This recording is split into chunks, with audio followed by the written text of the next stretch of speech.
IBCSE has undergone significant changes. Here's what you should know about the new format.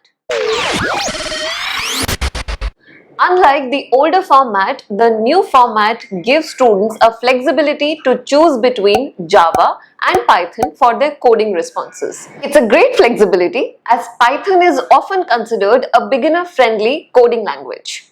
Now there is a great emphasis on object-oriented programming, which is also called OOP. In the older format, OOP was an optional part of the syllabus. Now it has become a core topic which is going to be assessed more rigorously in exams. One of the major changes that has been brought is exam paper structuring. In the older format, there were 3 papers, paper 1, 2 and 3. Now in the newer format, there are 2 themes that IBCS is based on.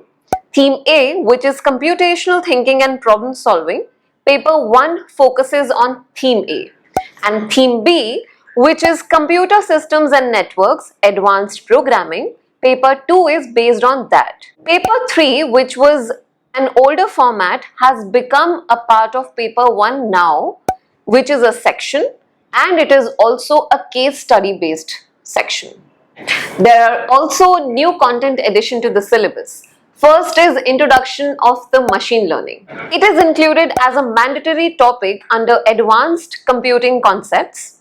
It covers basics like supervised versus unsupervised learning, neural networks, and ethical implications. The second is collaborative science project. It is a team-based project required for both SL and HL. Students work in groups to solve a real-world problem using computational methods. It encourages interdisciplinary learning and practical application. If you find this video helpful, share it with your IB friends to let them know about the exciting changes in IBCS.